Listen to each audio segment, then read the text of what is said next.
Hello everyone, this is Brother Benson Media. Today I have one of young leaders in Kisumu. We are just going to have a conversation about the leadership in Kisumu. So let me take this opportunity to give him a chance to introduce himself. Thank you so much, my brother.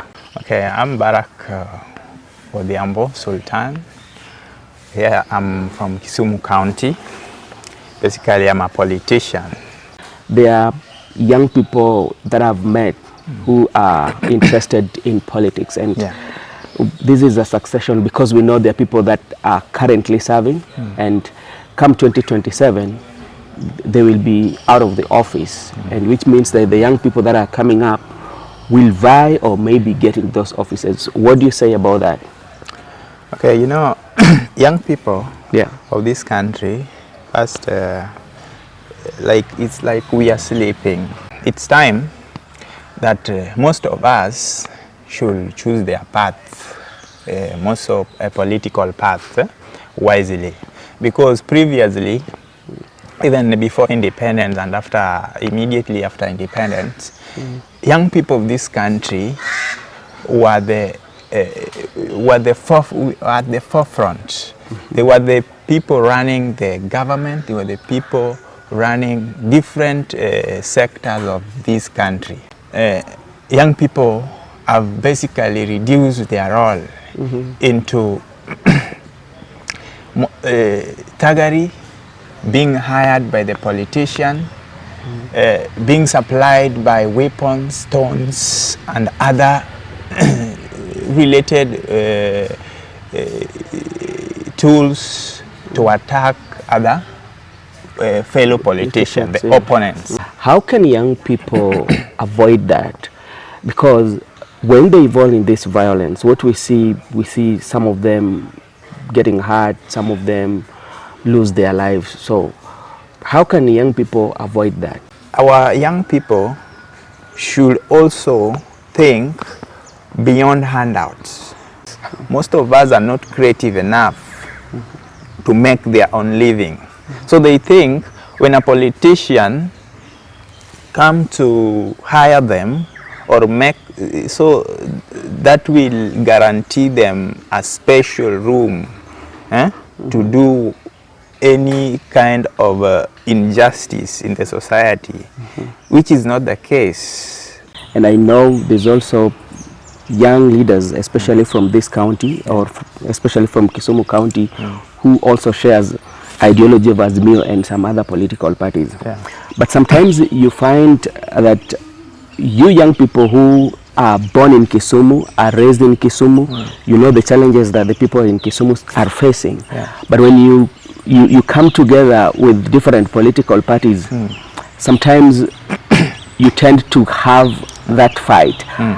You know, how can you put the interest of Kisumu first, despite the fact that you have the different party ideologies?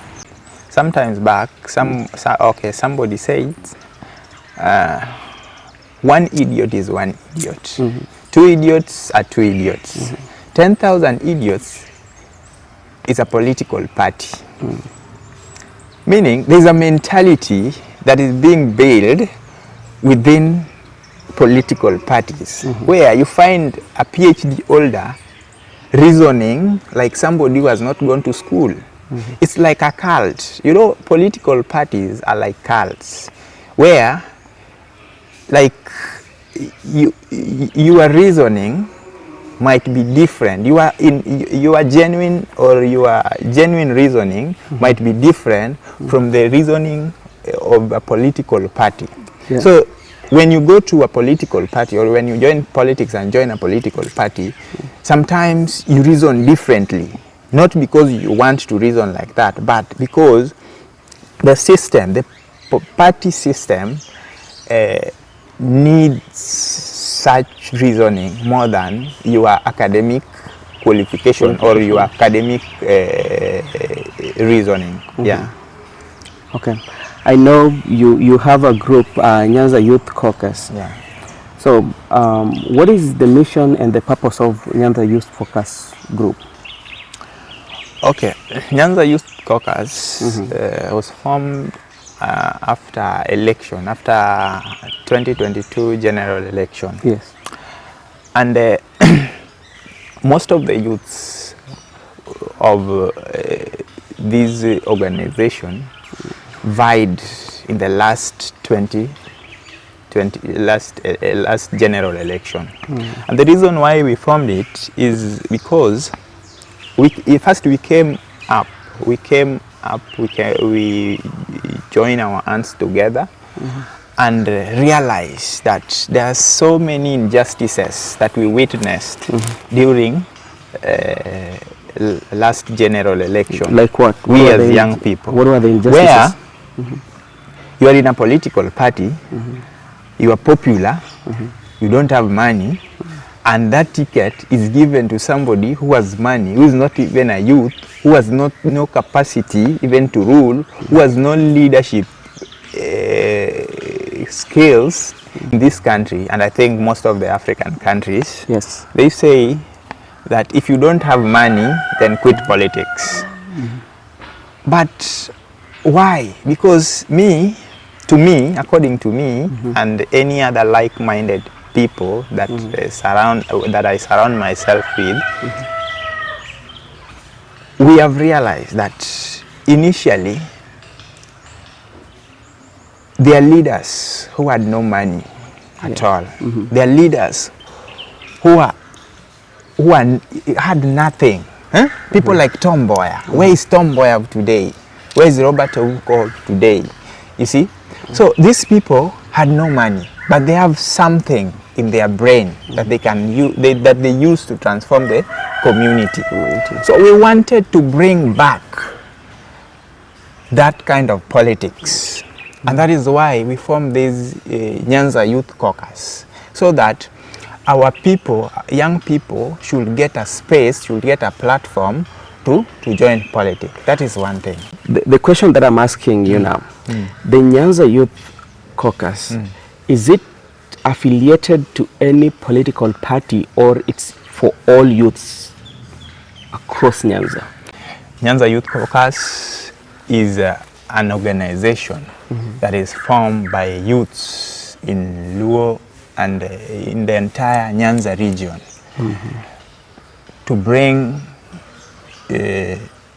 different youths together, regardless of your tribe, religion, and your political party. So it's not affiliated to anybody, it's not affiliated to any political party. Any youth who is interested can join Nyanza Youth Caucus. Whether you are in UDA, whether you are in ODM, you are highly welcome. And you wanted to give us another reason why you formed it before I ask you the question? The reason second one is that most of us, or most of the young people in Luo Nyanza, are not economically empowered. So through this, we have a kitty where there are donors who are giving us some little money that we are using to change the lives of youths within the Nyanza region, where we can go and support your business, where we can go and support a football team or a netball team, where we can go and give back to the community in terms of different support that are required within that specific time or in that area. We've always seen members of parliament, majority of leaders, they do organize these tournaments in the name of nurturing talents and giving funds to whoever team or whoever wins the tournament of the day. But we are not seeing the talents being taken to some other areas because they play them year in, year out. We don't see anybody joining Gor Mahia. In a few cases, we don't see somebody joining even AFC Leopard. We don't see getting going to any academy or offering scholarship. Maybe somebody would go and play in Europe or anywhere. But it's just like each and every year we have this. How is that one nurturing talents if we keep on playing and we don't see these talents going or crossing the borders? We identify the unidentified potential of talents within our youths in the entire Nyanza region. After identifying these talents, then we bring them on board. After bringing them on board, then we look for connection. We look for links, both in the country and outside the country, so that when a youth decides to pursue interest in his interest or our interest in football or in any other game, then he finds a platform that can help out him to move ahead or to advance, not just within the country but even outside the country, because we had made a link even outside the country.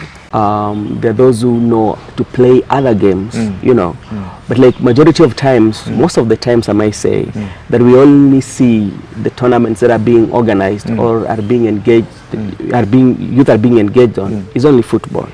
What are this population, other talents? How are we nurturing them? That is why I started by saying, in Nyanza Youth Caucus, we identify unidentified potential of talents within our youth. Meaning, not just one talent, but we always trying to identify all the talents that are within our youth.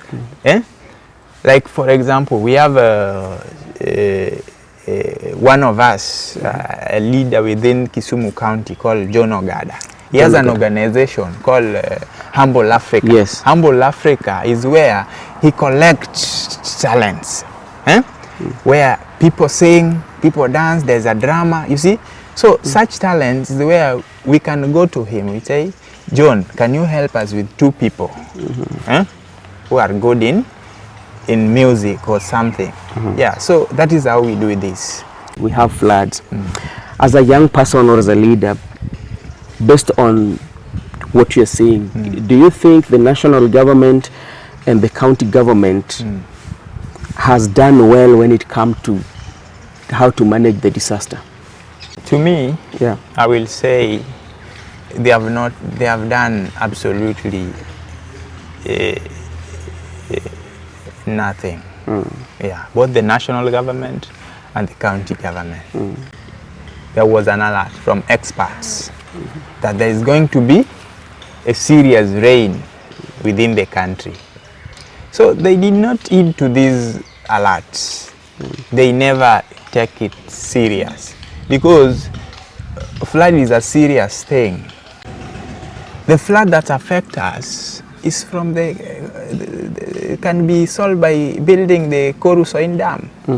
Just build the dam and the flood is over. You see, the floods in Nairobi is for, I think, for poor drainage and other related human activities within the city and poor planning. Does it mean that the people or the officers that have been given the mandate to manage or the disaster do not have that professionalism in them, or what does it mean? It's not the lack of professionalism. Yeah. It's they neglect. They neglect what is right, what is to be done. Okay. And again, they are using this as a means of, as an avenue of looting public monies. Yeah. You know the reason why I'm saying that? I was just listening to what was happening in the Senate, and they mentioned some of the staffs, and somebody who is in the disaster management has a degree in theology. he has a degree in theology. Somebody who is in the fire department has a degree in library. So do you see that mismatch? Can that one cause also? I want to ask you something. Yeah. You see, let us just be realistic. Yes. So long as you understand your surrounding, the geographical setup of your surrounding, you are good to go. Okay. Today, if I'm maybe the person in charge of disaster management in Kisumu County, Yes. obviously I know where the problem is. I will just go to the governor will write to the minister, and the minister will respond. So our people, our leaders are not serious with our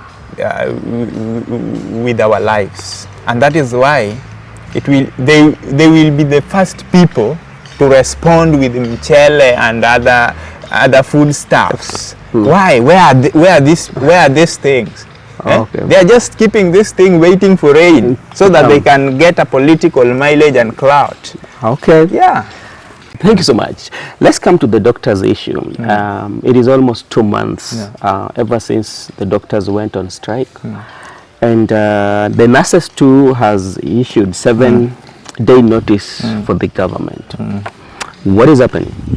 Doctors are highly respected in any society. You go to America, you go to any society, you will find doctors they are highly respected. Yeah.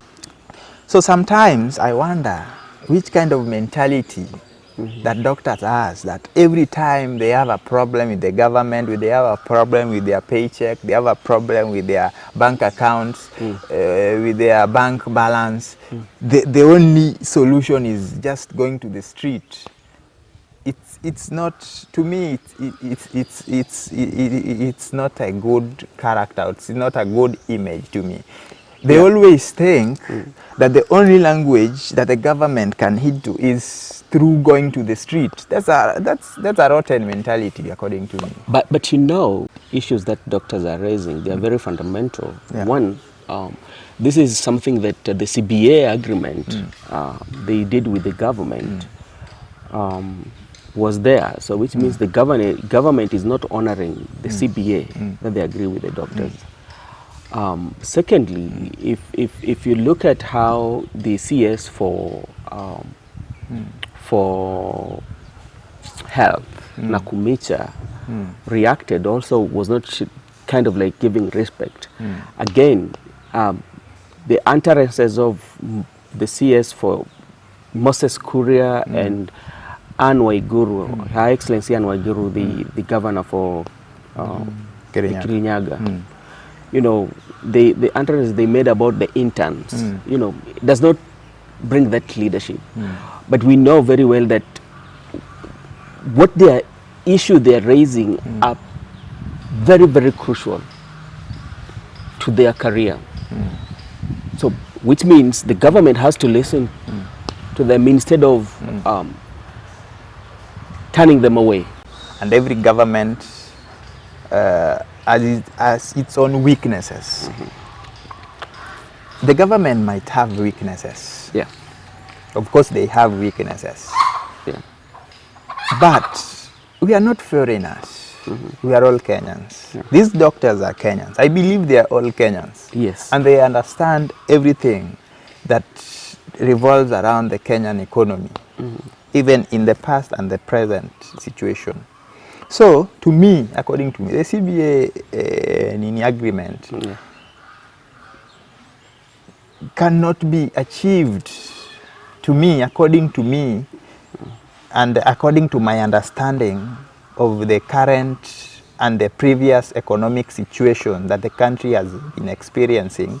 I don't think the agreement can be realized now. Okay. I don't dispute it, yes. Yeah. But with the time, it can be realized, and doctors can be given a listening ear. Yeah. You know, there is no reason where there is no reason of deceiving somebody that I'm going to do this, and actually you are not going to do that. When you are in a family and you are a child, or you understand that today is end month, my father has got money. Yes. The reason why you will understand that is when your father, maybe sometimes he will come back with some goodies, some nyamas or something, change of diet and any other thing.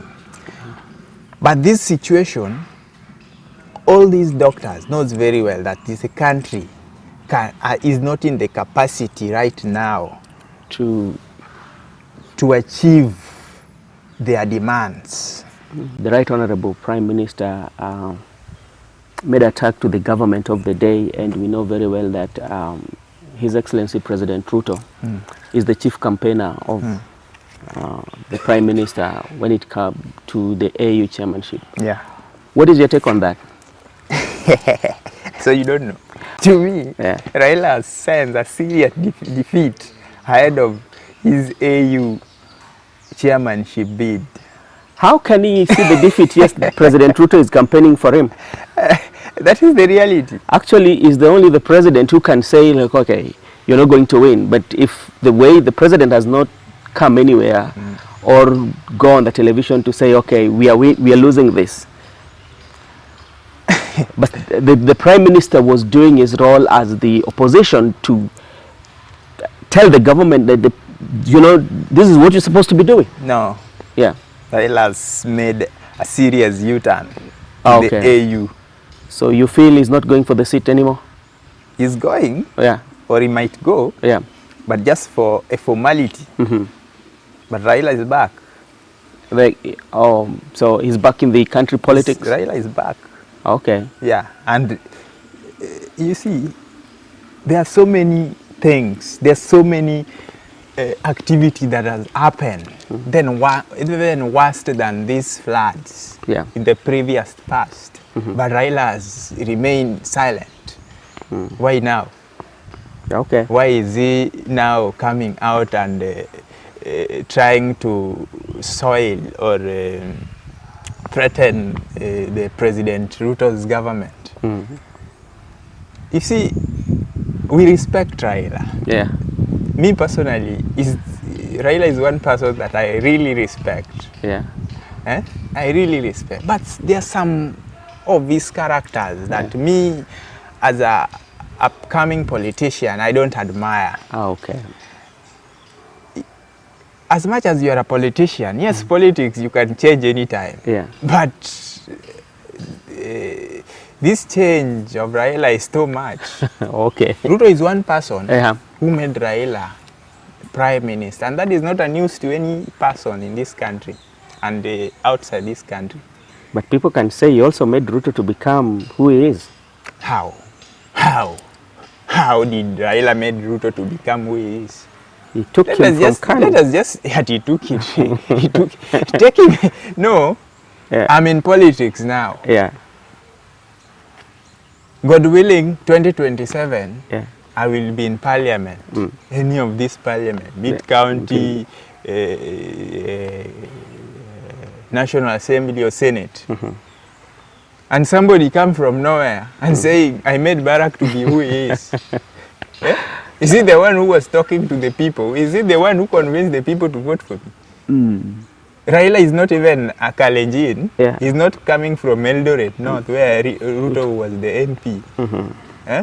He never, I don't think so. Ruto is just, okay, I don't want to praise him so much, but the reality remains that Ruto is somebody who believes in himself. Okay.